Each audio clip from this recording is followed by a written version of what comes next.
E Ciro, acabamos de assistir o Programa Nacional do PDT. Qual a importância deste programa neste momento que o Brasil vem vivendo?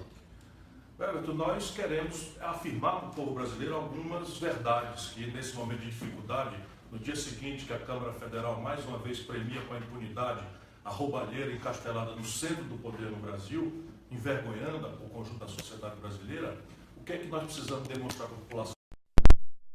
Que a justa queixa que o nosso povo tem com a política não deve ser explicitada, não deve ser exercitada negando a política. Porque o ser humano não conseguiu ainda, em nenhum lugar do planeta, descobrir outra forma de resolver os problemas comunitários, os problemas da sociedade, os problemas coletivos, saúde, educação, violência, valor do salário, preço das coisas, preço do feijão, preço dos remédios, fora da política. Então a primeira grande questão é: vamos transformar nossa indignação, nossa raiva, nossa justa queixa com a generalização da corrupção num exercício de militância, de luta. Essa é a primeira coisa que nós quisemos, num programa que só tem 10 minutos, ajudar o nosso povo a entender. Segundo, o Brasil tem solução. Quer dizer, hoje, quem está falhando no Brasil é a política. Mas se você olhar as riquezas naturais do Brasil, o Brasil tem a maior biodiversidade do planeta, o maior estoque de terras férteis do mundo, ainda desocupado. O Brasil tem a maior província mineral do planeta.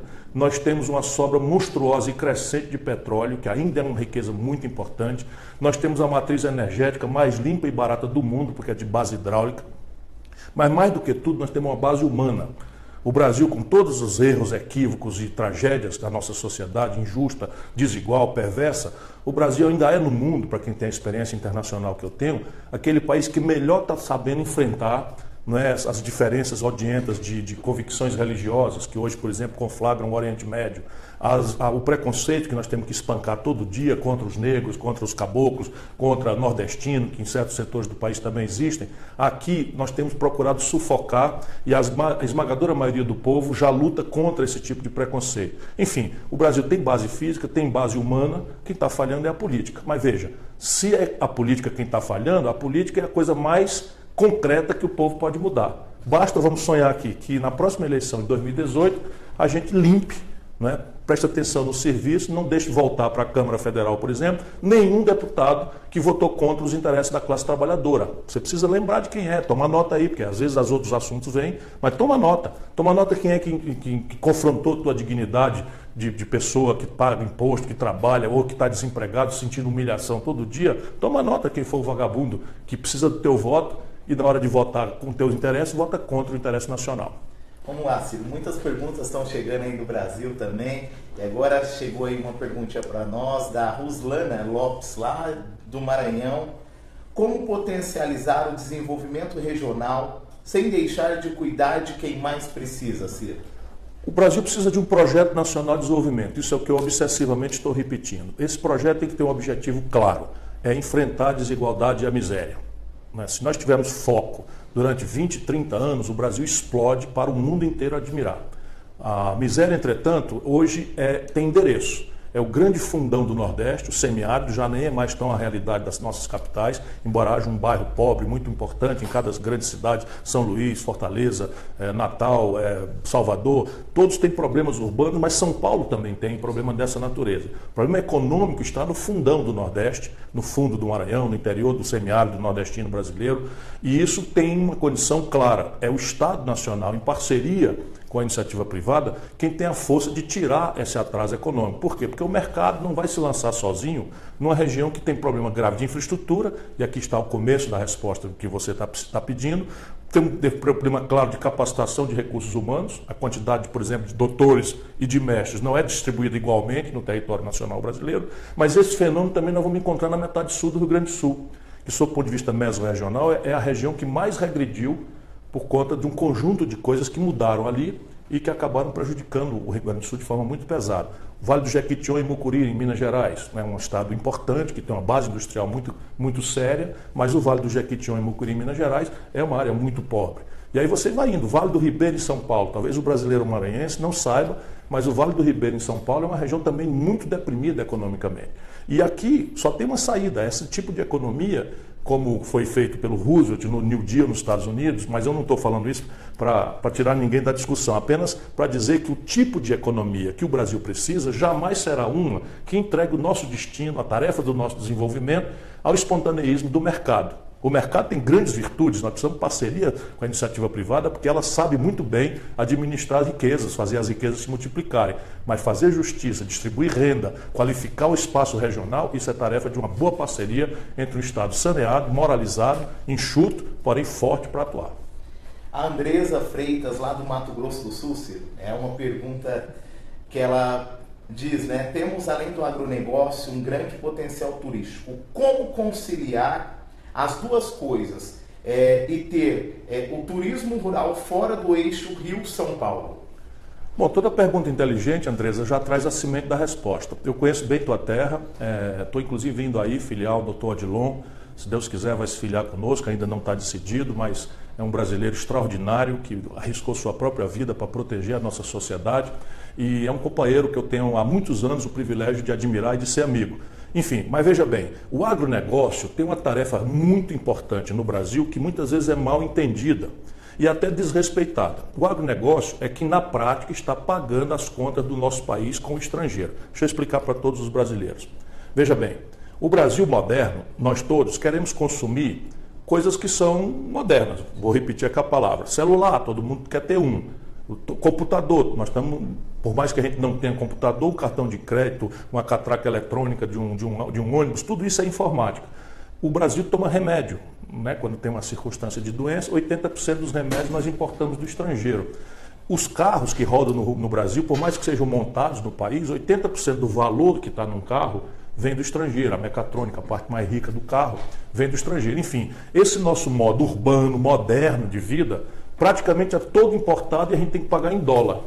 Se não fosse o agronegócio, que está pagando os dólares que, por regra, a gente não consegue distribuir na indústria nacional brasileira, nós teríamos uma desvalorização selvagem do real e a gente precisaria, enfim, de R$10, R$12 para comprar um dólar de remédio, para comprar um dólar de trigo, que é o que faz o nosso pão e a pizza. Enfim, é evidente que o que eu estou falando é um ato de respeito ao agronegócio, mas isso não autoriza, evidentemente, que você passe a mão, alise qualquer tipo de deformação, seja de natureza ambiental, muito menos de trabalho escravo, que são realidades da exceção. Eu que conheço bem o Brasil, a esmagadora maioria do agricultor brasileiro, do pecuarista brasileiro, está fazendo as coisas, procurando fazer as coisas direito. Muitas vezes ele não entende as normas, muitas vezes ele ao invés de ser orientado, ele é simplesmente achacado por um tipo de Estado corrupto, e isso a gente tem que resolver. Isto dito, o turismo é outra coisa. Já o turismo é uma extraordinária potencialidade que o Brasil não está usando. Você tem que, por exemplo, Paris, uma cidade da França, que é a capital, recebe 30 milhões de turistas, cada um gastando 150, 200, 300 dólares, gerando milhões de empregos num único dia. No dia 31 de dezembro desse ano, 30 milhões de turistas estarão, quer dizer, um único dia não, por média, esses 30 milhões de turistas vão à França, vão a Paris. E nós aqui no Brasil estamos patinando em 6 milhões de turistas. Quando nós temos Bonito, na tua terra, que eu já conheço, que é um dos lugares mais especiais, mais deslumbrantes do mundo, né? Como temos as cataratas de Iguaçu, como temos a Amazônia na sua absolutamente extraordinária realidade multifacetada, não só os animais, as flores, a floresta, as essências, a comida, como nós temos, enfim, eu vou cansar quem estiver aqui, e evidentemente que isso se resolve com profissionalismo. O Brasil nunca deu a devida importância, especialmente para, não compreendeu. Lá no Ceará, minha terra, nós compreendemos isso há muito tempo e o turismo já é o fator mais relevante do ponto de vista de emprego do povo, não só da capital, mas se expandiu para o litoral, especialmente. Agora a nossa tarefa é tentar desenvolver também um turismo no interior. Juazeiro do Norte já tem um turismo de base religiosa, que também é outra motivação para o turista internacional. O Rodrigo Costa, lá de Rondônia, no norte sofremos muito com infraestrutura e estradas ruins. Como resolver este problema? Veja, o problema é que nós concentramos a população brasileira de forma muito aguda e imprudente em poucas cidades lindeiras ao litoral. E o gênio português conseguiu não só manter a unidade da América Portuguesa, que é o Brasil, em comparação com a América Espanhola, que implodiu em dezenas de países que não tomaram nenhuma relevância estratégica mais grave. E o Brasil conseguiu isso pelo gênio português e pela raça do povo brasileiro, migrantes, não é, que foram do Nordeste, que foram do Sul, que foram os bandeirantes de São Paulo, que foram perfurando o próprio Tratado de Tordesilhas, que dava ao Brasil metade do território que tem hoje. E hoje nós temos aí essa grande fronteira que ainda tem pouca população e, infelizmente, as decisões no Brasil, o planejamento estratégico do Brasil é tomado nesse eixo Brasília, São Paulo, Rio de Janeiro. É preciso, antes de mais nada, conhecer, como eu conheço Ariquemes, conheço Vilhena, conheço, enfim, e evidentemente isso não basta. Conheço o problema lá do contrabando que havia, né, espero que tenha acabado, de diamantes lá com os cinta-largas, e isso é o que nós precisamos fazer com que o povo amazônida participe centralmente desse projeto nacional de desenvolvimento. E aí pulam algumas evidências. A questão da infraestrutura, por exemplo. Manaus não tem ligação com o continente brasileiro, com o território nacional brasileiro, porque a BR que existia não se deu a ela manutenção, e hoje Manaus tem conexão rodoviária apenas com a Venezuela, com Caracas, e não tem para o Brasil. A BR-163 arrasta e não resolve, que liga Cuiabá a Santarém, abrindo uma fronteira extraordinária de competitividade para a nossa agricultura e para atividades sustentáveis, a partir de um zoneamento econômico e ecológico. E essas coisas todas têm a ver, por exemplo, o Pará se queixa com toda razão que tem lá grandes hidroelétricas e não tem direito ao linhão, por exemplo, de Tucuruí, que já serve ao Nordeste há dezenas de anos e não serve ao Pará. Até muito pouco tempo, Manaus é movimentada por termoelétrica a petróleo, cujo óleo diesel vai de São Paulo. Quer dizer, isso não tem muito cabimento. É evidente que o Urucu, lá no interior do Amazonas, o gasoduto Urucuara em Manaus foi feito e isso já atenuou. Mas não faz nenhum sentido que o Brasil não compreenda de uma vez por todas a necessidade de uma infraestrutura e de um projeto nacional que tem esse aspecto regional com grande centralidade. Ciro, Maria Helena, do Rio de Janeiro. Como resolver o problema da violência no Brasil? Olha, Maria Helena, se em alguns assuntos eu estou muito seguro, nesse assunto eu quero confessar a você que eu estou precisando ouvir mais do que falar. E eu lhe explico por quê. E, aliás, já estou fazendo isso. Alguns experts, algumas pessoas muito capazes, muito competentes, aí no Rio de Janeiro, inclusive, estão se dispondo a se reunir comigo. Eu reuni recentemente, eu vou preservá-los por respeito a eles, porque não tem nenhum compromisso eleitoral, partidário, e sendo pessoas extremamente preparadas, sabedoras do que é que acontece na violência do Brasil e a partir do Rio de Janeiro, de experiências práticas, eles estão se dispondo generosamente a me ajudar a pensar e a montar uma nova política nacional para a questão da segurança pública. Algumas coisas saltam aos olhos. Por exemplo, há no Brasil uma ilusão compreensível, porque cada um de nós já sofreu algum tipo de constrangimento, nós andamos com medo, mas há no Brasil, simplificações muito grosseiras, e isso é o pior caminho que a gente deve tomar. Esse é um assunto que exige maturidade, serenidade, reflexão, examinar a experiência internacional e não partir para achar que tem solução fácil, porque isto é a ciência da mentira e da decepção no dia seguinte. Mas repare bem, o Brasil nos últimos 12 meses, eu soube nessas reuniões, teve 60 mil homicídios. Só 8% foram investigados. Ou seja, não é a intensidade da pena. Por exemplo, muita gente, talvez hoje a maioria do povo brasileiro, defende a pena de morte. Mas não é a questão da intensidade da pena que resolve, é a certeza dela. Ou seja, hoje, se você tem 60 mil homicídios, isso é uma selvageria de jovens, pobres, negros, caboclos, nos bairros das cidades do Brasil afora, e só 8 são investigados, o que você tem aqui é impunidade.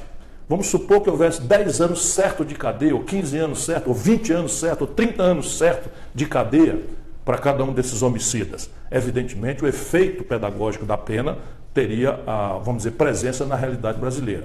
Vamos ouvir, a polícia não acha que seja propriamente grave, e aí isso é o seguinte, 1/3 também assuntos dessas reuniões, 1/3 das pessoas que estão na cadeia hoje no Brasil são jovens que foram presos com pequenas quantidades de droga, que já estão descriminalizados em muitos lugares do mundo, e que são 1/3. Chegam nas prisões, eles têm que se proteger. E para se proteger, eles são obrigados a se filiar a uma corrente, a uma facção dessas que tomaram conta dos presídios brasileiros a partir de São Paulo. Em São Paulo se organizaram essas facções e hoje elas estão nas cadeias do Rio de Janeiro, e aí você tem um problema, é que o sistema convencional já funcionou, ou seja, a polícia já prendeu, o promotor já fez a denúncia, o juiz já condenou e o sistema penitenciário já está com o camarada preso. E ele está lá de dentro comandando, por exemplo, essa guerra de facção que está acontecendo hoje no Rio de Janeiro, na Rocinha, e fica esses salafrários da politicagem demagógica do Brasil, sabendo que vocês, que o nosso povo, que nós estamos com medo, fazendo essas pantomimas de espetáculo, de exército, como se isso fosse capaz de resolver alguma coisa. Então, eu estou tateando, e por que eu estou lhe dizendo isso? De onde eu venho, a minha experiência, e eu tenho uma turma que está trabalhando, é o Ceará. No Ceará, toda a agenda convencional foi feita. Se ampliaram muito fortemente os efetivos das duas polícias, civil e militar. Se fez uma academia de polícia para capacitação, treinamento altamente sofisticada. Se compraram todos os aparatos tecnológicos que existem na conta do melhor que existir no mundo, a partir de armamento, colete, mas também estruturas de informática que fazem investigação, que fazem localização, rastreamento, reconhecimento facial, tudo. Salários foram melhorados de forma expressiva, enquanto São Paulo está há 4 anos sem atualizar o salário da polícia. No Ceará, os salários aumentaram em termos reais nos últimos 12 anos, sistematicamente. Pois bem, se algumas coisas funcionaram, por exemplo, sequestros caíram bastante, assalto a banco caíram bastante, né, roubo de carga lá é bem menor do que por aí afora, mas homicídios nos bairros pobres de Fortaleza, de Sobral, de Juazeiro, das cidades médias e grandes, é uma praga, só faz crescer. E os assaltos, que assustam as pessoas e praticamente todo mundo hoje tem medo no Ceará. De maneira que eu preciso que você, quem pensa nesse assunto, me dê um pouquinho mais de tempo para terminar essa reflexão, essas audiências, essas consultas que eu estou fazendo com os grandes especialistas brasileiros. E aí eu vou fazer uma proposta, mas vou botar a mão nesse assunto. Ciro, o Edmilson de Suzano, ele faz uma pergunta até interessante. Hoje, nosso grande líder, né, Darcy Ribeiro, estaria comemorando 71 anos. Seu aniversário aí. E ele faz uma pergunta aqui: como levar as escolas em tempo integral para todo o nosso Brasil? De novo, quando eu falo assim essas coisas do Ceará, eu vou explicar para todo mundo que está nos ouvindo. É que o discurso político está tão desmoralizado no Brasil que eu tenho a humildade de saber disso, tentar, antes de falar as coisas que eu penso, dar exemplo. Porque eu não caí de paraquedas hoje, né? Eu já governei o Ceará e, mais do que tudo, não são coisas minhas. Eu ajudei a preparar uma nova geração. São jovens muito bem formados moralmente, muito bem formados politicamente e que estão batendo um bolão no Ceará. Só para você ter uma ideia, na educação, que é o que mais é caro para nós, 77 das 100 melhores escolas básicas do Brasil, pelo indicador do Ministério da Educação, o IDEB, estão no Ceará. O Ceará é um dos estados mais pobres do Brasil, 77 das 100 melhores escolas estão no Ceará.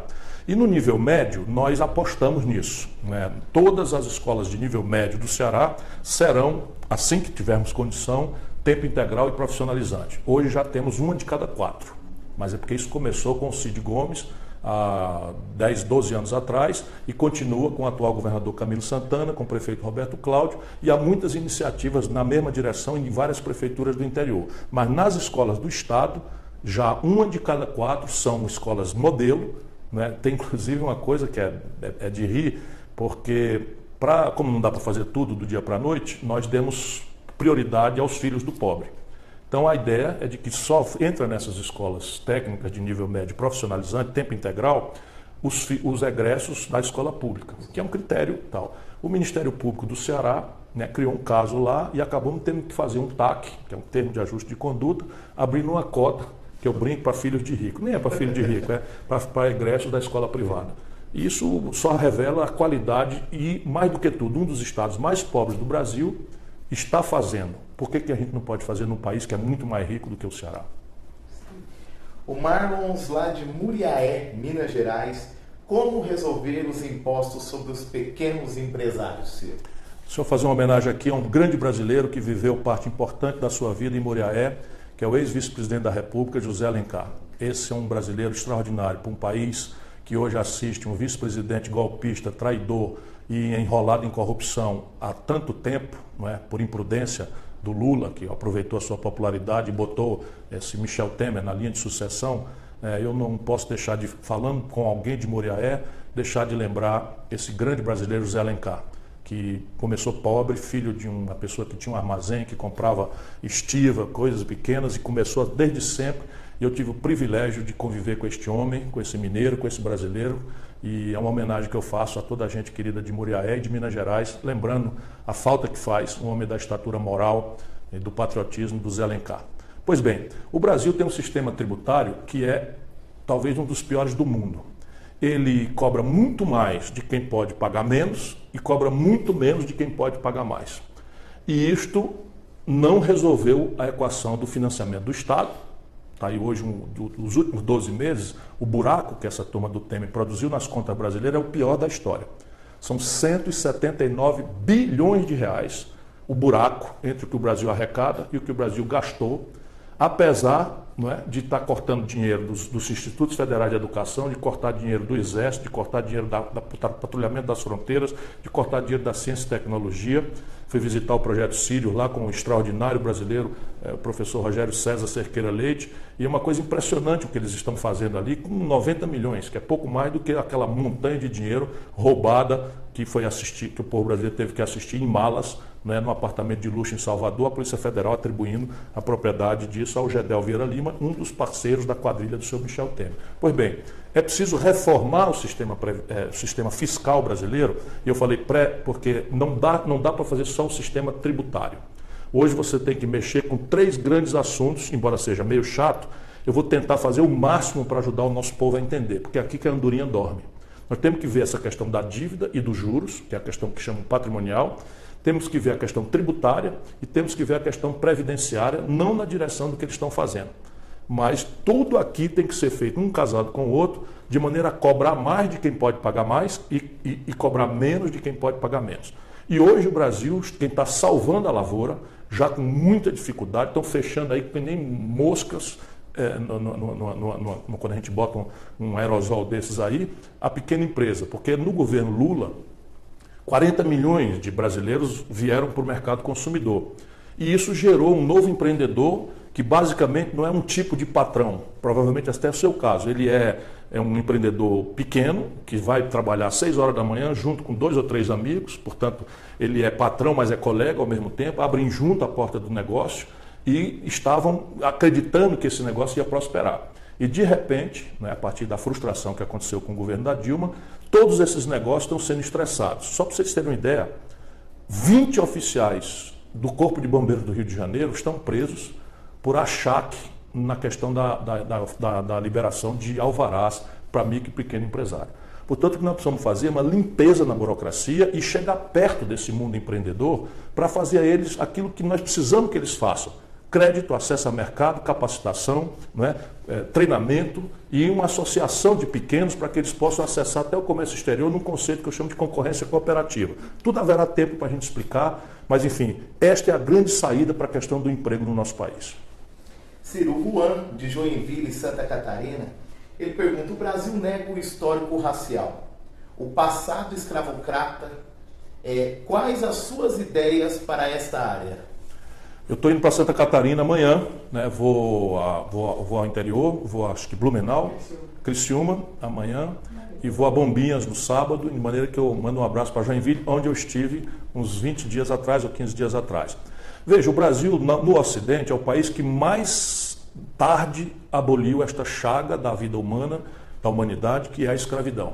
Você imagina o que é? Eu fui lá no Benin e não consegui segurar o choro, né? Você imagina, chega ali um bocado de capitão do mato, entra, captura moças, rapazes, bota um grilhão e naquela época joga dentro de um navio e o camarada vê a sua praia sumir da sua vista, sem saber o que é que vai acontecer, para onde é que ele está indo, e nunca mais ter direito de rever sua família, seus filhos, seus pais, seus avós. Isso é uma coisa que a gente devia lembrar todo dia, quando a gente não dá o devido valor ao ser humano, seja ele de que cor for, até porque hoje é científico, não existe raça. O que existe são tipos de seres humanos que, por uma razão ou outra, tem um pigmento da pele diferente, tem o olho puxado ou não puxado, é mais pardo, é mais branco, é mais amarelo, é mais negro. E, evidentemente, essa identidade racial é a primeira grande questão para que a gente possa ter interlocução. Eu acho que o Brasil está andando numa direção correta. Eu pretendo, embora haja muita gente querendo desfazer, mas a direção correta é essa. É você agudizar a consciência negra, ajudar as populações, não só a consciência negra, mas os caboclos do Nordeste, a população indígena também está sendo vítima de muito genocídio. Enfim, há um conjunto de preconceitos e nós temos que dar força identitária, ou seja, ajudar a que essas pessoas tenham a consciência da sua identidade e saibam que só pelo mérito elas vão buscar, de fato, a igualdade. Ao poder cabe criar ambiente para reprimir o preconceito, e isto, acreditem, eu farei com muita severidade, mas ao mesmo tempo políticas afirmativas que abram a oportunidade de indenizar essa chaga humana que foi a exploração dos nossos irmãos e irmãs negros pela escravidão tão renitente no nosso país. O Matheus, de Paraty, no Rio de Janeiro, quais políticas para os jovens podem ser realizadas? Nós precisamos olhar que a questão da desigualdade, da miséria no Brasil, como eu falei agora no programa, devem ser o objetivo central de um projeto nacional de desenvolvimento que nós estamos montando, ouvindo as inteligências, ouvindo as experiências, ouvindo os saberes do povo brasileiro.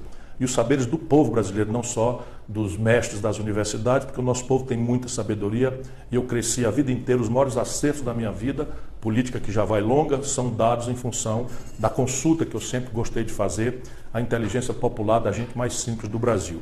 Pois bem, muita coisa a que se fazer, porém me parece mais comovente de tudo você transformar a escola num lugar atraente, num lugar prazeroso e num lugar que prepare o jovem para alguns grandes e graves desafios. Primeiro, prepará-lo para ser empreendedor ou para o mundo do trabalho. Segundo, ajudá-lo a mudar, fazer uma revolução dentro da cabeça do nosso jovem, para que ele entenda que ser feliz não é buscável, não é achável no consumismo. Porque hoje ele está sendo bombardeado, compre, compre, compre, tudo que parece bom, tudo que parece lindo, tudo que parece o símbolo de êxito, de sucesso, ele só vai agradar a namoradinha se ele tiver aqueles elementos simbólicos, e isto está matando o planeta Terra. Nós precisamos fazer 3 perguntas e temos que preparar o jovem para fazer essa revolução na humanidade e no Brasil. Ao invés de quanto custa, que é a única pergunta, nós temos que ajudar o nosso povo a fazer 3 perguntas. Quanto custa sempre será uma pergunta importante, porque a renda desigual, vis-à-vis a nosso justo desejo de crescer como consumidor, sempre nos trará esse conflito e é preciso perguntar quanto custa. Mas é preciso imediatamente a pergunta quanto custa fazer uma segunda pergunta. A quem aproveita comunitariamente o meu ato de consumo? De maneira que nós todos temos que amanhã, quando a gente conseguir que o jovem brasileiro, que o jovem da humanidade faça essa revolução, nós vamos perceber que o nosso ato de consumo pode ser um pouco menos sofisticado, até um pouquinho mais caro, desde que ele gere emprego, que ele gere renda para uma pessoa da minha circunstância comunitária, da minha comunidade, da minha nação, da minha paróquia, da minha comunidade, enfim. E terceiro, é preciso que nós entendamos que o ato de consumo nosso descuidado, ele está matando o planeta Terra. Portanto, a terceira pergunta é: o meu ato de consumo, seja do que for, é amistoso à natureza, na origem, no rejeito? Se nós conseguirmos ajudar nesta revolução cultural o jovem, para que ele faça essas 3 perguntas, nós estaremos também cumprindo a maior das tarefas ao lado de prepará-lo para o empreendedorismo e para o trabalho. E terceiro, a ideia de solidariedade. Não o egoísmo, sabe, a qual nós estamos sendo induzidos, que a rua virou um ambiente perigoso, nós estamos todos sendo empurrados para a internet, para ficar atrás de um celular, atrás de um computador, virtualizando as relações e tal. Isso nós precisamos mudar também, porque nós precisamos nos tocar, nos abraçar, e os jovens especialmente precisam ocupar de novo as ruas do mundo e do Brasil também. O Felipe Pinheiro, de Jundiaí, aqui do lado, quais políticas para a população LGBT, já que sofrem muita violência no Brasil? Esse é um outro quadro de discriminação grave, porque se você olhar, por exemplo, os indicadores de violência, eles têm um corte na questão identitária LGBT também muito grave. Não por acaso nós temos no PDT, somos um dos raros partidos do Brasil que tem um movimento formal pela diversidade, é presidido pela nossa companheira Amanda, e ela tem me ajudado, tem me preparado documentos para que eu avance em políticas mais modernas em relação à afirmação, ao que nós podemos fazer em relação a isso. O que todos podem contar é que o meu preparo é um preparo para ser um governante que promova a tolerância, que promova uma cultura de paz, que promova o respeito às diferenças, e isso tem que ser traduzido em coisas práticas, concretas, que logo mais também estarão explicitados pela colaboração que eu pedi aos companheiros e companheiras do movimento PDT Diversidade. Bom, o Raoni Godinho, lá de Belém do Pará, como resolver esse problema da logística que prioriza rodovias e não ferrovias e transporte naval? Quando o Brasil adotou o modelo de indústria automobilística por influência norte-americana ali pelos anos 50, nós cometemos já um dos grandes erros estratégicos do Brasil. Com o passar do tempo, isto foi se agravando. Porque hoje, naturalmente, qualquer observador vai perceber o seguinte, que os centros estratégicos de produção do Brasil, nas nossas riquezas, seja na mineração, seja no agronegócio, que são a principal carga, estão lançados fundos no interior do país. De maneira que, evidentemente, a melhor logística é trazer essas riquezas para onde estão as populações majoritariamente. Só para você ter uma ideia da hiperurbanização descuidada do Brasil, eu vi um dado outro dia que eu estou checando, mas 80% da população brasileira vive em menos de 1% do território nacional. A gente sabe, São Paulo, Rio de Janeiro, São Paulo, Rio de Janeiro, Recife, Salvador, Belo Horizonte não, porque está um pouquinho mais longe e tal, mas nós vivemos na praia. Portanto, o grande modelo de logística moderna para o Brasil é um modelo ferroviário que traga essas grandes cargas volumosas do interior para o litoral, para os portos, e uma cabotagem, não é, que faça a comunicação entre as grandes populações que estão mais lindeiras ao litoral. Evidentemente que nós temos que entender por que não foi assim que se fizeram as coisas no Brasil. É que o custo de implantação de uma estrada é bem mais barato do que o custo de implantação de uma ferrovia. E no Brasil, o curto prazo, a falta de planejamento, acabam sempre ganhando a parada. Evidentemente que uma ferrovia que é mais cara de implantar, o custo é muito mais barato do frete e o custo de manutenção muito mais barato. Portanto, ela no tempo é muito mais barata também do que a rodovia. Eu estou um pouco mais profundo nesse assunto porque até o golpe de Estado eu tinha resolvido já sair da política, tinha uma turma nova tomando conta lá do Ceará, e eu não quero fazer, nunca quis fazer da política meio de vida. Então eu tinha saído, aceitei um convite para trabalhar na Companhia Siderúrgica Nacional, e lá eu fui presidente de uma companhia, que é a FTL, ferroviária, e estava implantando a Transnordestina, que o desgoverno Temer também paralisou. Mas é claramente uma pergunta inteligente e o Brasil precisa estressar, reforçar a ideia de fazer uma marinha mercante de cabotagem e executar os projetos de infraestrutura ferroviária do país.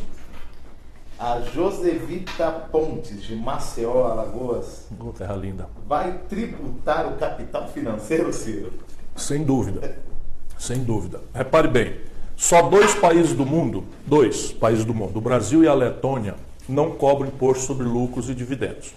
Os bancos no Brasil, produzido essa distorção pelo governo, pelo Banco Central, que está completamente entregue aos banqueiros, os lucros, a economia inteira está quebrando, as empresas estão falindo, fechando, prejuízo há 2 anos, a economia em decadência e o lucro dos bancos lá na estratosfera. E não pagam imposto nenhum. Evidentemente que quando eu falo isso, eu estou sendo o cabra marcado para morrer. Por isso, todo mundo que tem simpatia, que quer me ajudar, ou pelo menos que ainda está avaliando e tal, saiba que eu vou sofrer o pão que o diabo amassou. Saiba que eu sou sério, tenho 38 anos de vida pública, já fui governador, já fui prefeito, já fui ministro da Fazenda, comandei a economia do Brasil, já fui deputado federal, já fui deputado estadual 2 vezes, enfim. E nunca respondi por nenhum mal feito com o dinheiro do povo brasileiro, o que nada mais é do que a minha obrigação, tenho repetido. Mas isso me permite ter autoridade moral. Então, comigo é o seguinte, vão atrás de cabelo em ovo, uma palavra mal posta, porque eu falo 4, 5 horas por dia tentando ajudar o povo brasileiro a entender o assunto, a formular um projeto nacional para enfrentar o drama do emprego, do salário, da violência, da saúde, mas eles vão partir para cima de mim com gosto de gás. Mas eu não tenho medo não, está comigo o povo brasileiro e eu tenho fé que eu vou ajudar o nosso povo a encontrar o seu caminho. O Vivaldo de Cuitegi, da Paraíba. Como resolver o problema da saúde no Brasil? A gente sabe que é um grande problema aí. Nas emergências do nosso povo, saúde vem ali junto com emprego, violência e corrupção como as 4 grandes percepções.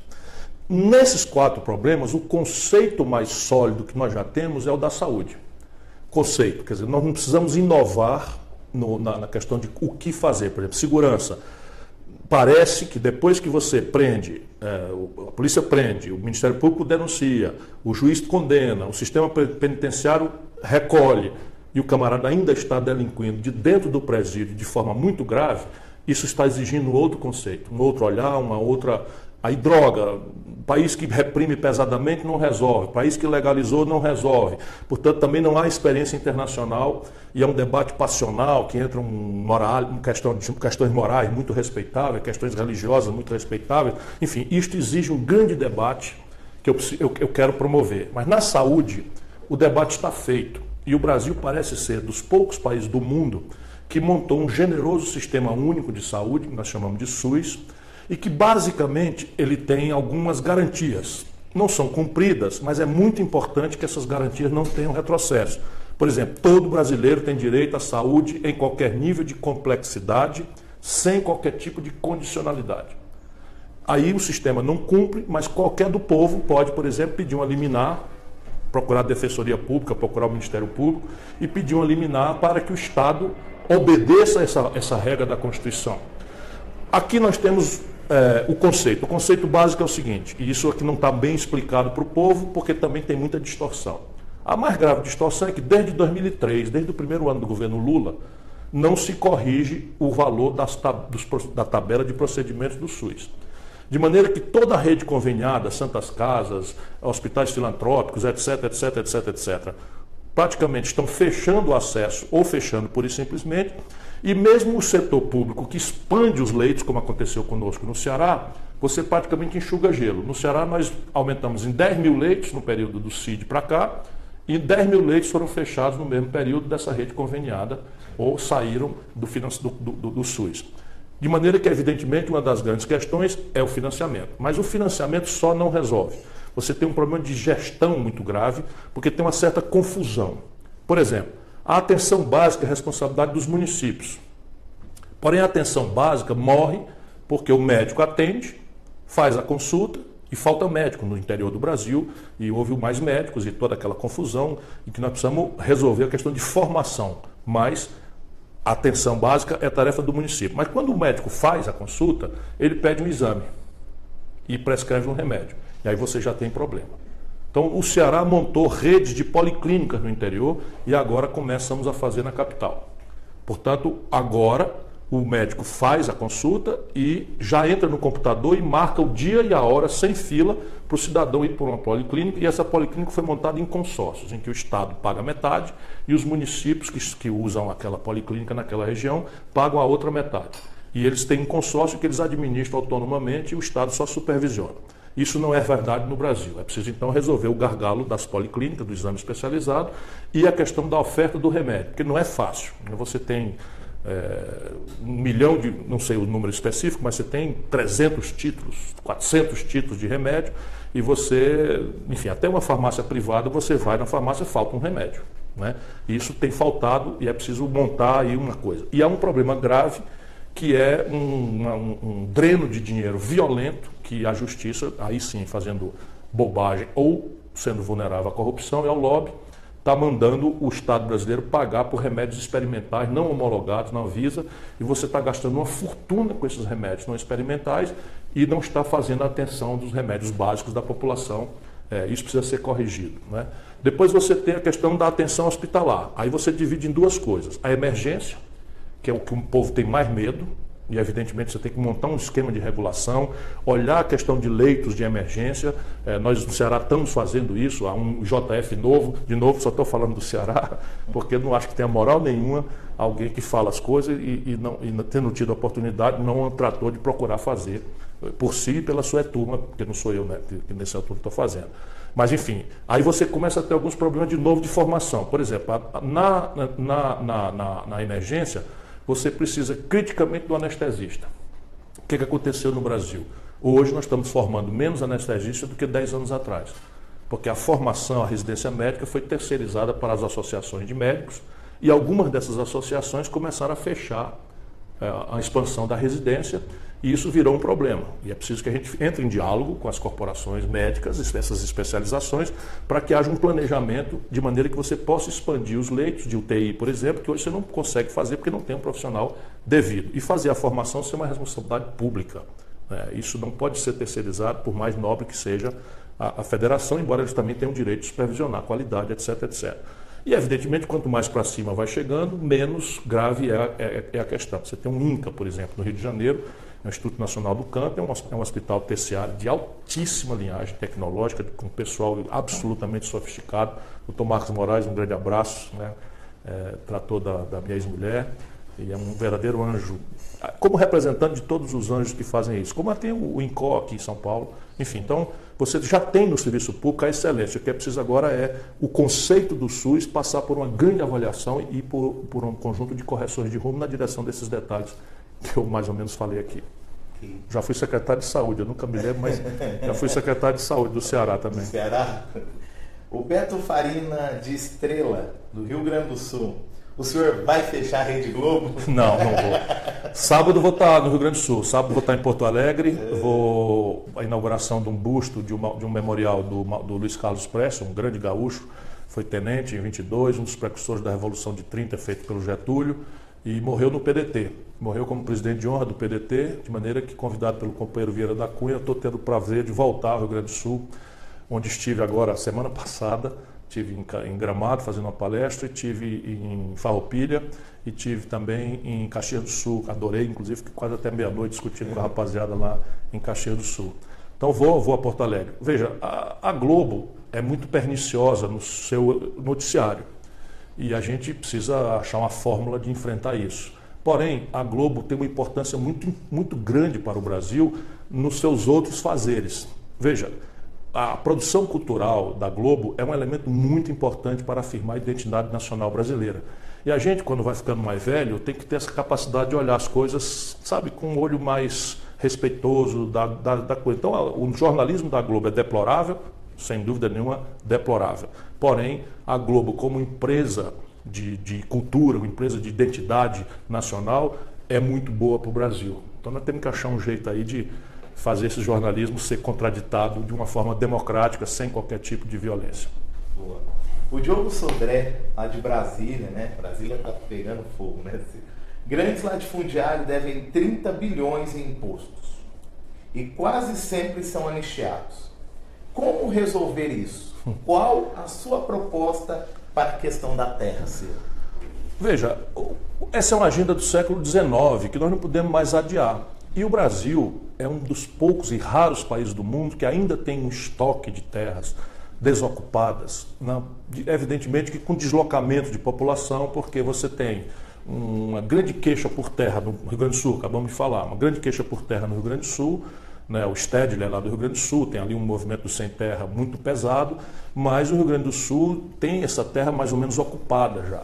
Né? Não que não haja ineficiências, especialmente na metade sul do Rio Grande do Sul há muita ineficiência, porque a pecuária extensiva é uma tradição ali, o próprio gaúcho, né? A palavra gaúcho é esse homem do Pampa, né? Que passa a noite pastoreando o gado e que faz a costela de chão, toma o chimarrão e tal. E é bom quando a gente cospe e tira o couro do cachorro, né? Então, eu tenho uma admiração especial por esse pedaço do Brasil, que é o Rio Grande. E vou ser o cara que no futuro será reconhecido como o cara que libertou o Rio Grande do Sul desse colapso que transformou o Palácio de Piratini numa usina de destruição de liderança, assim como o Palácio da Liberdade em Minas Gerais. Depois eu volto a conversar sobre esse assunto, o novo desenho do Pacto Federativo Brasileiro que está praticamente dilacerado. Então, repare, nós temos que fazer a reforma agrária, só que a reforma agrária agora não pode ser mais imaginada ao modo como se pensaram os lutadores por isso na década de 50. Por quê? Porque hoje a economia, aquelas 3 perguntas que eu falei na questão anterior, a economia rural, ela precisa de escala, ela precisa de adensamento tecnológico, ela precisa de canais de comercialização globais. E o pequeno, por regra, não tem isso. Portanto, é preciso introduzir na questão do acesso à terra outras fórmulas de organização da produção. E aí a compra governamental, a agroindústria para dar perenidade aos produtos perecíveis, né, da agricultura familiar, isso tem que ser introduzido junto com a reforma agrária, assim como o adensamento tecnológico e esses conceitos de concorrência cooperativa em que vários pequenos se reúnem para ganhar quantidade para poder acessar, por exemplo, o mercado global.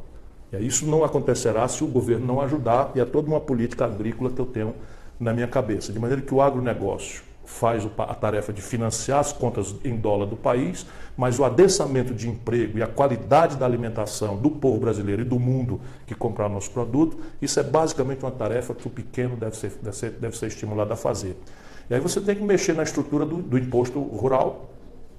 Por exemplo, não faz nenhum sentido numa sociedade moderna como a nossa que você, contíguo aos grandes adensamentos urbanos, esteja produzindo extensivamente, seja o que for, mas muito menos gado. Isso não vai se fazer violentando ninguém, mas tem que conversar. Essas terras perto das cidades, elas têm que ser terras para um uso mais nobre. E aí é a olericultura, é a verdura, é o alface, é o tomate, enfim, é o quiabo, são enfim, a cenoura, a beterraba, que você tem e vai poder trazer para merenda escolar, vai poder trazer para centros de distribuição que o Estado ajude o pequeno, associadamente aos outros pequenos, a fazer. E o gado, que é um privilégio do Brasil, vai para as extensões mais distantes, né, dos centros urbanos. Isso tudo se faz conversando, dialogando e com ferramentas de intervenção, tipo a tributação da terra, por exemplo. A Gabriela Salerno, de Natal, no Rio Grande do Norte. Ô, terra linda. Quais as propostas para as mulheres, Ciro? A melhor proposta para a mulher é empoderá-las, né? Eu vivo sofrendo aí com percevejos da política, né? Mas assim, eu fui prefeito de Fortaleza e parte substantiva do meu governo eram mulheres.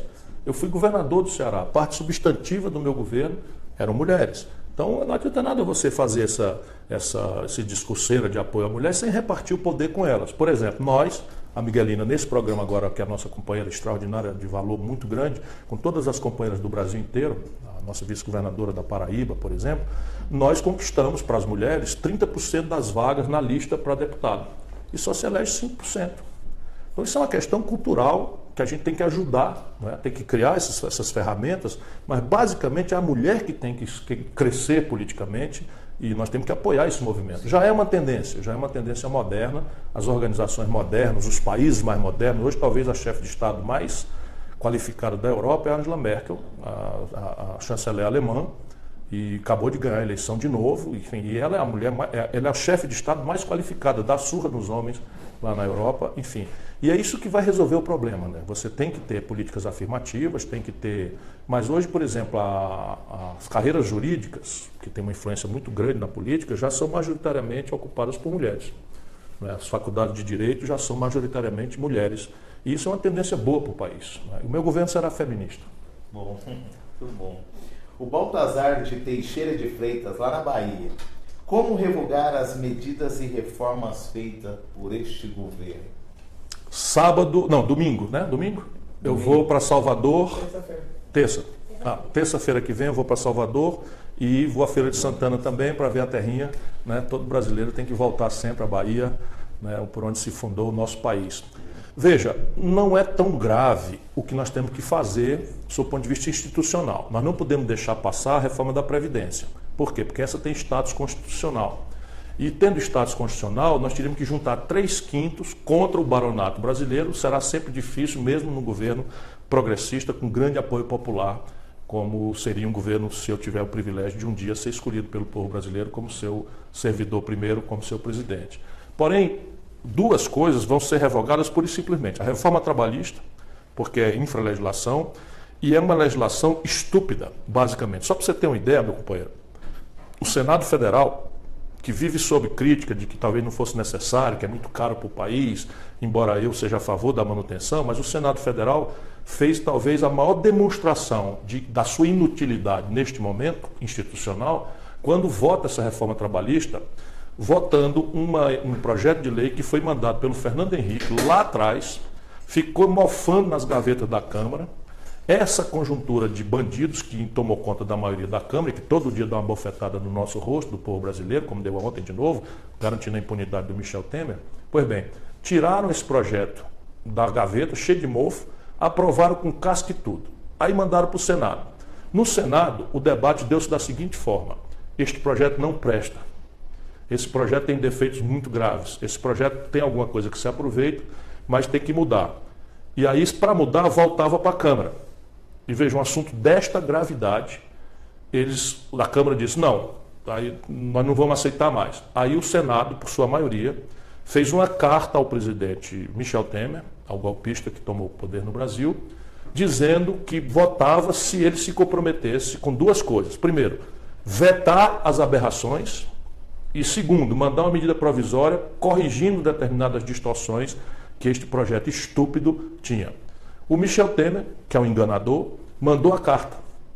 A carta está registrada nos arquivos do Senado, dizendo que ia vetar, que se comprometia em vetar, entre outras coisas, a partir do dia 11 de novembro, um mau patrão vai poder botar uma mulher grávida para trabalhar em áreas insalubres. Só para vocês terem uma ideia da estupidez que virou essa selvageria que esses canalhas fizeram. Desculpa a palavra, mas não tem outra. Pois bem, aí assim o Senado votou contra a sua própria opinião, mas confiando na carta do presidente que ia vetar. No dia seguinte, Esse Maia, que é presidente da Câmara, disse que não aceitava a volta. E aí o Michel Temer deu dito por não dito, mentiu de novo por conta da sociedade brasileira, e o Senado passa essa vexame, essa vergonha de ter votado uma aberração. Portanto, isso tem que ser revogado pura e simplesmente e convocado um debate, porque nós não devemos ter medo, né, das inovações do mercado de trabalho.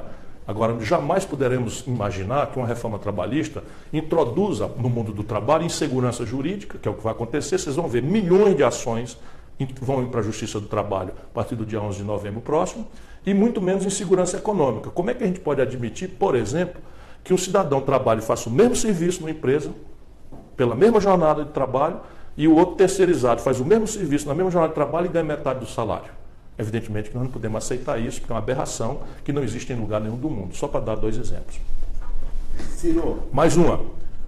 Eles fizeram a tabela aí com a emenda à Constituição que impõe ao Brasil o congelamento das despesas em termos reais com educação, saúde, segurança, infraestrutura, eu ri para não chorar, pelos próximos 20 anos. Ou seja, o Brasil estará proibido por um governo que não foi eleito, golpista, corrupto, de investir em educação, em saúde, em segurança, que são os grandes dramas da sociedade brasileira, em infraestrutura, por exemplo, a ferrovia leste-oeste da Bahia, por exemplo, o Porto de Ilhéus, que são aspirações justas do povo baiano.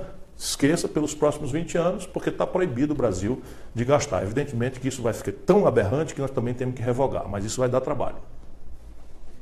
A Alice de Goiânia e o Fábio de Minas pergunta a Tícia: qual a melhor política para o salário mínimo? O salário mínimo no Brasil revelou-se já, em todos os momentos em que isso foi praticado, e são poucos, a melhor ferramenta de distribuição de renda no Brasil. Se nós agregarmos um sistema tributário mais progressivo na cúpula dos ricos, só para vocês saberem o que é que eu estou falando, neste momento em que a gente está conversando, 6 pessoas no Brasil, 1, 2, 3, 4, 5, 6 pessoas no Brasil, têm uma fortuna igual aos 100 milhões, a renda de 100 milhões de brasileiros mais pobres. Você entendeu bem? 6 pessoas, a soma da fortuna deles é igual à renda de 100 milhões dos brasileiros mais pobres. E essa gente aqui, por regra, não paga nada. Então você precisa fazer uma política de salário mínimo e fazer uma política para que isso seja possível de ser pago, mais progressista na questão tributária, que infelizmente o PT passou 14 anos no poder e não fez absolutamente nada nessa direção, embora tenha feito muita coisa em direção ao salário mínimo. Mas tudo isso deu para trás a partir da Dilma. Então repare, isto aqui é uma luta política muito grande, mas o salário mínimo brasileiro, nós precisamos ter margem para que ele cresça, guardando um olhar com os ganhos de produtividade da economia. Ou seja, se você começar a crescer o salário sem a produtividade da economia melhorar, acaba vindo a inflação que come esse salário de volta ao poder de compra. Então é preciso fazer a pressão para o salário mínimo crescer e botar um olho na produtividade. Mas é preciso, para isso, tirar o salário mínimo de multiplicador de outras vantagens de grande. Não estou falando de aposentado, de qual isso não tem cabimento, mas de grandes, assim, 20 salário mínimo, 30 salário mínimo. Você não pode mais aceitar isso, porque na medida em que você tem um grande ganhando 30 salários mínimos, acerta o acordo, por exemplo, assim, o que acaba pagando é o salário mínimo. Porque o cara, para não dar 30 vezes um valor maior, então é preciso revogar tudo isso, os multiplicadores, e fazer o salário mínimo ganhar espaço para crescer. Wesley, do Espírito Santo: quais as políticas para a cultura, Ciro? O Brasil é um dos países que mais precisa de investir em educação, ciência, tecnologia e cultura. Por quê? Para recuperar o grave problema da perda do atraso que nós estamos vivenciando. Só vou dar um exemplo prático. Em 1980, 1/3 da riqueza do Brasil, chamado PIB, Produto Interno Bruto, a gente tirava da indústria. Esse ano, nós vamos tirar 8% da riqueza brasileira só da indústria. Ou seja, nós voltamos ao que éramos em 1910. Ou seja, o Brasil está se desindustrializando e isso explica boa parte dos 13 milhões e 400 mil brasileiros desempregados e os mais de 10 milhões de brasileiros empurrados para a informalidade, como eu já falei no programa, correndo aí do rapa, da repressão nas cidades e desorganizando as economias formais. E na educação já conversamos bastante, e a outra questão é da identidade cultural. E aqui não é só uma estética, um mecenato para estimular uma estética rebelde que faça, vamos dizer, a estimulação da nossa evolução como seres humanos, a complexidade do nosso raciocínio depende muito dos nossos artistas, das nossas artes, porque esse é o papel. Inclusive, a gente não tem que ter medo de expressões artísticas de mau gosto, porque é natural que aconteça assim, né? Quando você liberta a criatividade do ser humano, aparece muita bobagem, aparece muita anarquia, aparece muita, se chama iconoclasta, né? O camarada que não respeita os símbolos. Evidentemente que tem certos limites, né, em que a gente não pode transgredir. Mas a melhor política aqui é deixar livre a expressão e a gente regular na família, em casa, quais são as expressões artísticas que a gente quer ver ou que nossa família deve ver. Desligar a televisão, usar o controle remoto, não ir no museu que tem uma coisa de mau gosto, mas não pedir regramentos que no passado serviram para coisa muito ruim na humanidade. Pois bem, isto é um papel de política pública, mas eu atribuo à cultura coisas muito mais graves e sofisticadas. Por exemplo, vou repetir o que eu já falei nessa reflexão de hoje à noite. Hoje, nós estamos induzidos, né, como humanidade, né, a imaginar que ser feliz é quanto de uma expectativa de consumo maravilhosamente informada pela internet, pela televisão, por tudo quanto buraco a gente tem na cabeça, outdoor, compre, compre, compre, é o bom, é bonito, é o barato, e a gente acaba pensando equivocadamente que ser feliz é acessar esse padrão de consumo. Só que a gente não tem renda para isso, porque cada vez que você atinge um certo patamar, você é bombardeado por outro patamar que você não tem acesso. Então, o camarada quer ter uma moto, depois quer ter um carro, depois quer ter um carro melhor, depois quer ter um avião, depois quer ter um jato, depois quer ter um iate. E isso é a ciência da frustração hoje da humanidade. E só o que muda isso é a cultura. É a cultura, a educação casada com a cultura, é que vão ensinar de novo a humanidade, antes que a Terra morra, antes que o planeta Terra morra, antes que esse padrão de consumo destrua nosso meio ambiente, comprometa o futuro dos nossos jovens, antes que a violência que se vinga dessa frustração de não poder acessar o consumo propagandeado, nós precisamos ensinar de novo a todo o conjunto da humanidade entre nós brasileiros. Isso é talvez um exemplo para o planeta, aquele que pode primeiro experimentar, de que ser feliz não é consumo. Ser feliz é ser solidário, é amar, é ser amado, é cometer a poesia, é deliciar-se com uma boa música, é deliciar-se com uma boa peça de teatro, é, enfim, apreciar as paisagens, é adorar o que merece ser adorado, qual seja a natureza e os nossos valores morais e humanos. Isso está na nossa mão fazer. E é uma tarefa da cultura e dos políticos que não tenham só minhoca na cabeça, mas vontade de fato ajudar a humanidade a se livrar desse momento de estupidez, de violência e de destruição da natureza. A Silvana de Campos, do Rio de Janeiro. Ciro, o que fazer com os estados que estão quebrados? Veja, você tem no Rio de Janeiro uma atipia, mas essa regra está posta para 23 estados do Brasil. Ou seja, no momento em que nós tivermos o próximo presidente da República, ali em 2019, 23 dos 27 estados brasileiros, inclusive o Distrito Federal, estarão quebrados, como você falou, ou, como dizem os economistas, com a despesa maior do que a receita corrente líquida. Parte disso, importante, se deve à forma com que a União Federal trata os estados nos acordos de dívida. Por exemplo, o Rio de Janeiro, 13% de toda a receita do Rio de Janeiro, mesma coisa no Rio Grande do Sul e Minas Gerais, todo mês voltam para a União Federal. E essa despesa, no Rio Grande do Sul, os números grossos são mais ou menos assim. O Rio Grande do Sul, quando o Antônio Brito foi engabelado pelo Fernando Henrique e assinou esse acordo, que tinha o propósito de destruir, de botar o Rio Grande do Sul de joelhos, para que o projeto de eternização no poder do Fernando Henrique pudesse passar, para que o Rio Grande do Sul não tivesse mais protagonismo nacional, que não tem desde então. Pois bem, o Brito assinou esse acordo de boa-fé, o Rio Grande do Sul estava devendo 7 bilhões de reais. De lá para cá, os governos do Rio Grande do Sul pagaram mais de 27 bilhões de reais para a União Federal e o Rio Grande do Sul está devendo mais de 40 bilhões de reais. Por quê? Porque a política de juros estúpida que o governo federal pratica, os estados não têm a menor influência sobre isso e é só juro sobre juro neste grande câncer que está comendo a estrutura da sociedade brasileira. É a mesma coisa do Rio de Janeiro, agravado por dois problemas. O Rio de Janeiro tem uma receita oriunda do petróleo, os royalties de petróleo, muito relevante. Mas o petróleo é uma commodity, ou seja, é uma mercadoria sujeita a oscilações muito graves de preço no mundo. E o que é que fizeram os políticos do Rio de Janeiro nos últimos 10 anos? O Rio explodiu a receita de petróleo E essa é uma receita que não fica sempre do mesmo tamanho. Então eles pegaram e mandaram gasto por conta, né? Aumentaram salários, etc, etc, etc. E o petróleo que foi vendido a $110 o barril chegou a ser vendido a 30. De maneira que a dívida pública mais a frustração do preço do petróleo quebraram o Rio de Janeiro de uma forma absolutamente selvagem e injusta, né? Agora, o que é que estão fazendo? Esse Michel Temer e o partido dele que está governando o Rio, embora o Pezão seja vítima também desse conjunto de coisas, pelo menos na minha opinião, nesse momento. O que é que eles estão fazendo? Estão impondo um acordo ao Rio de Janeiro absolutamente selvagem e que vocês não deviam aceitar. Por exemplo, estão obrigando o governador do Rio, para fazer a rolagem da dívida, a assinar um acordo que proíbe o Rio de Janeiro de fazer concurso público por não sei quantos anos. Ou seja, todo dia morre polícia, todo dia se aposenta a polícia, e eles vão querer agora que o Rio não faça concurso. Eu estive na UERJ com os companheiros da UERJ, a UERJ está fechada. A Universidade Estadual, numa hora em que o Brasil precisa dramaticamente expandir o acesso dos jovens brasileiros à universidade, o estado mais interessante do país, do ponto de vista cultural, enfim, que é a cara do Brasil no estrangeiro, fecha a universidade.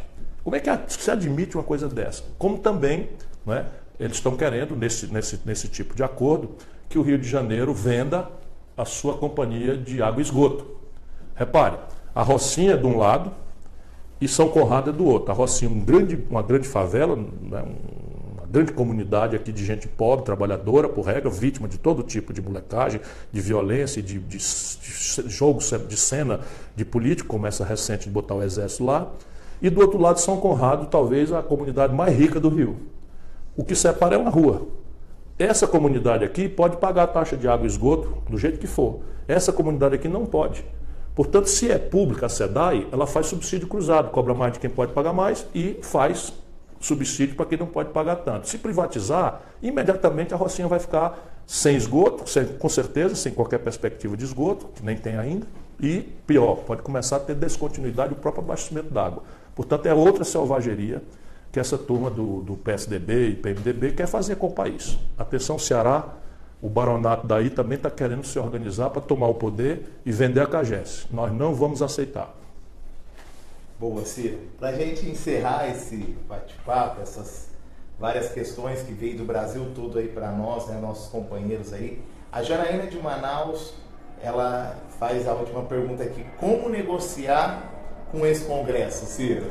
Primeiro, por favor, gente brasileira, me dê outro Congresso. Vocês não vão me mandar para Brasília servir ao país como presidente, quem sabe um dia eu tenho essa honra, e me mandar de mão amarrada e pé amarrado elegendo deputado e senador picareta, que vão para lá para não deixar a gente trabalhar e fazer as coisas direito. E eu acho que o povo brasileiro está amadurecendo. Portanto, a primeira grande providência é ajudar o nosso povo a entender que não é importante só votar bem para prefeito, para governador, como acabamos de votar no nosso companheiro de partido, amazonino, manda aqui meu cumprimento, meu abraço, e logo mais vou aí tomar um café com você. Não é só importante eleger bom prefeito, bom governador e bom presidente. É muito importante eleger bons vereadores, bons deputados estaduais, bons deputados federais e senadores. Na próxima eleição, nós vamos votar para renovar a Câmara toda. Ou seja, se você está zangado com a Câmara hoje, não vota mais nos caras. Se o cara traiu o seu voto, se traiu a sua confiança, se foi lá para votar, para proteger a corrupção do Michel Temer, se foi lá para fazer um golpe de Estado, se foi lá para subtrair direitos trabalhistas, obrigar uma mulher grávida a trabalhar em ambiente insalubre, toma nota dele. E não vota mais, e ajuda a população a entender que esse camarada não merece o seu voto nem a representação popular, que é sagrada numa democracia. Isso vai acontecer muito pesadamente. Mas, isso independente disso, eu tenho 4 providências para tomar. Primeiro, se tiver algum dia a chance de ser eleito, eu quero que a população vote em mim, pela minha experiência, pela minha ficha limpa, pelo meu projeto, pelas minhas ideias, mas especialmente pelas ideias que eu estou propondo. Por quê? Isso não é trivial. Se você vota em mim já sabendo que eu estou propondo essa coisa, aquela outra, isso dá muita força para um presidente negociar com o Congresso. Segundo, todos os presidentes brasileiros na redemocratização se elegeram por pequenos partidos vis-à-vis o tamanho da Câmara, vis-à-vis o tamanho do Senado. E todos eles tiveram não só maioria, mas unanimidade nos 6 primeiros meses a um ano. Todos. Portanto, é preciso propor na primeira hora as mudanças institucionais que o país precisa. Terceiro, eu já falei aqui, o Pacto Federativo Brasileiro está rasgado. 23 estados quebrados, boa parte das prefeituras quebradas, e isso predispõe a um presidente experiente, que conheça os caminhos, que pode fazer, enfim, um grande entendimento de uma reforma fiscal, tributária, previdenciária e patrimonial, com o apoio dos governadores, dando em troca para eles uma renegociação das suas dívidas e um saneamento dos seus passivos. Por exemplo, chama-se swap na linguagem do mercado, mas basicamente é muito simples. Pegar o Rio Grande do Sul, e se o Rio Grande do Sul apoiar essa mudança estrutural que eu quero propor, nós vamos dar ao Rio Grande do Sul uma capitalização do que vai vencer nos próximos 4 anos. Ou seja, se o Jairo Jorge, nosso companheiro, se elege governador, no dia seguinte, antes da posse, entre a eleição e a posse, eu reúno e nós vamos fazer plano. Aquilo que for vencer no Rio Grande do Sul pelos próximos 4 anos, nós vamos botar na contabilidade para vencer daqui 20, botar para vencer no fim. E esse dinheiro ficará comprometido para fazer o saneamento daquilo que está hoje, por exemplo, punindo professores. Um estado importante como o Rio Grande do Sul, o segundo polo industrial do país, ou terceiro, nesse eixo Caxias do Sul, é Porto Alegre, picando salário de funcionário, picando salário de professor. Isto tudo está na mão para o Brasil resolver se a gente realmente tiver um governo comprometido com a questão nacional, comprometido com a questão popular e não com o entreguismo e a vassalagem aos interesses estrangeiros que hoje praticamente mandam no país. Bom, aqui nós queremos agradecer, ao nosso companheiro Ayrton Amaral, do PDT aqui de São Paulo, ao nosso presidente nacional Carlos Lupe, por sempre estar nos apoiando aí, por estar engajado nessa campanha do Ciro. E aí, Ciro, eu peço para que tu mande um abraço aos nossos companheiros, a esse povo brasileiro, aos seus militantes da rede social, o time do Ciro, todos com Ciro, Cirão da Massa, a toda a nossa galera. Ciro Zoeiro, Cirão Carioca. Cirão Carioca, é verdade. Carreirinho, muito obrigado, meu companheiro. A juventude do PDT, que ele lidera aqui em São Paulo, tem sido uma turma que tem me ajudado, me protegido, me estimulado, me cobrado. Por isso o programa hoje foi basicamente conduzido por eles e o nosso live aqui no Facebook também. Um abraço a todos os brasileiros. A situação é grave, a situação é muito difícil, mas ninguém duvide. Esse país, assim que achar o seu caminho, e a política é por onde a gente vai achar esse caminho, ainda vai fazer o mundo admirar nosso povo e nossa nação. Eu acredito nisso e espero que Deus nos abençoe para que a gente ache esse caminho o mais rápido possível.